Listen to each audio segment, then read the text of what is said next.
வணக்கங்க. இன்றைக்கி என்ன டிஷ்ஷோட வந்திருக்கேன்னு பார்க்குறீங்களா? பாவ் பஜிங்க.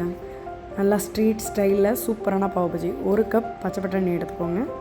2 உருளைக்கிழங்கு எடுத்து அதை நல்லா இந்த மாதிரி கட் பண்ணி போட்டுக்கோங்க. 3 தக்காளியையும் நல்லா கட் பண்ணி அதில் சேர்த்துக்கோங்க. தண்ணி ஊற்றி நல்லா வேக விடுங்க. அது கொதிப்பு வந்தோடனே அதை கொஞ்சம் சால்ட்டு போட்டு அதை நல்லா வேக வைக்கிறதுக்காக மூடி வச்சுருங்க. அது நல்லா வெந்துடுங்க. அப்போ நல்லா மசிச்சு விடணும். இப்போ மசிச்சு விடும்போது பார்த்திங்களா, எல்லாமே மிக்ஸ் ஆகிடுச்சு. நல்லா மசியுது பார்த்திங்களா. இந்த மாதிரி மசிஞ்சோடனே அதை எடுத்து ஒரு பக்கம் வச்சுட்டு ஒரு பாத்திரம் எடுத்து அதில் 2 டேபிள் ஸ்பூன் பட்டர் சேர்த்துக்கோங்க. அப்புறம் ஒரு வெங்காயம் நல்லா பொடியாக நறுக்கி அதையும் சேர்த்துக்கோங்க.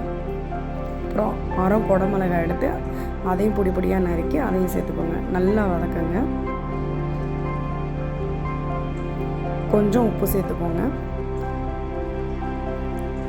அதுக்கப்புறம் 1/4 டீஸ்பூன் மஞ்சத்தூள், 1 டீஸ்பூன் சில்லி பவுடர் சேர்த்து வறுத்துக்கோங்க.